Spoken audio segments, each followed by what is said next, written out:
So the behavior that I want is to clean up the room, want them to clean up the room and do the chores.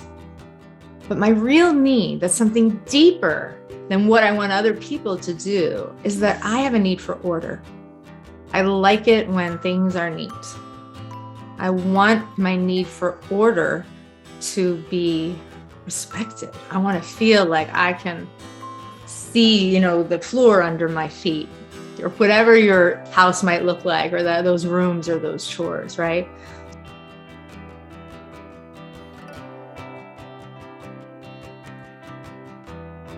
So what I want you to do first is create this list of what you really need. So if you want your child to stop name calling, then your real need is for respect, right?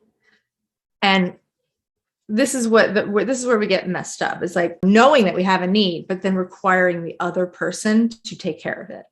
And we feel like if they would just stop name calling, then I would feel respected. If they would just speak to me nicely, then I would feel considered, right? If they would just look me in the eye when I say something, then I would feel the acknowledgement that's really underneath that. But it's not our children's responsibility, or is it even now sometimes they can contribute to our needs, right? That's our goal, but it's not their responsibility. And when we make our needs their responsibility, they become overburdened by it and they shut down.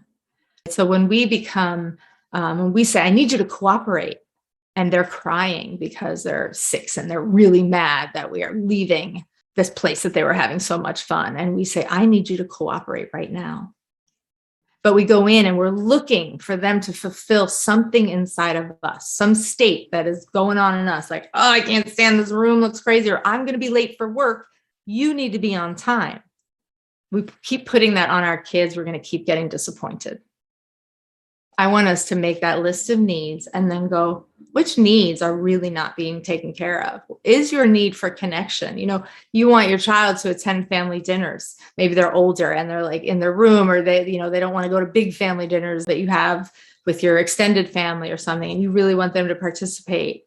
Or, what else did somebody say? Complaining.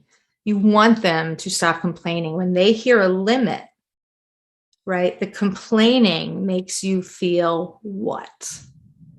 That's what I want you guys to start going in and looking at. So it's not that we're not going to work on those things that we want, the behaviors that we want our kids to show. It's that we're going to first acknowledge and take care of our needs.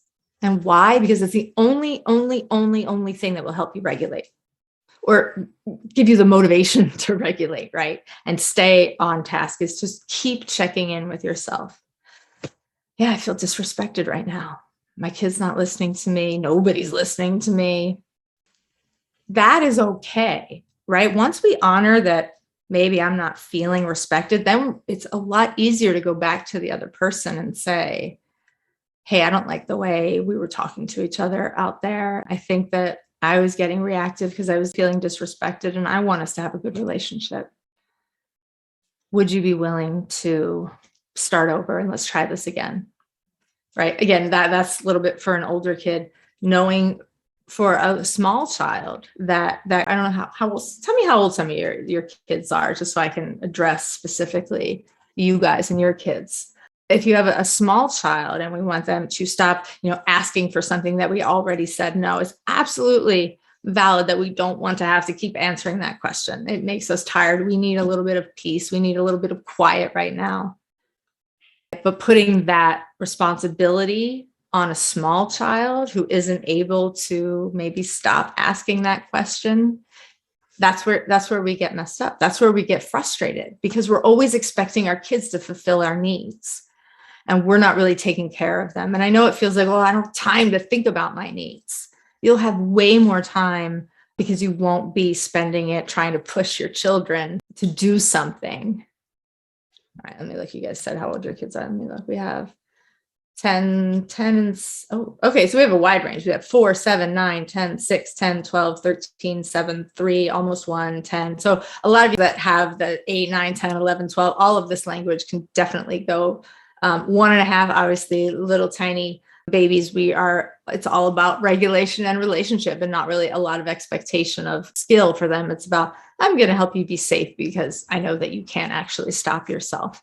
But also in the same way, knowing with little kids, we often are depleted because we're so tired because they take so much energy. So maybe you need your child to go take a nap because you haven't had any downtime or alone time, peace, quiet to yourself in a long time or all day, whatever it might be. It's valid for you, whatever it is. And sometimes we're pushing that child to be quiet or go play alone independently or take that nap or whatever it might be, because there's a need that we don't have fulfilled for us. But I want you guys to do this on your own and think about what your real need is for.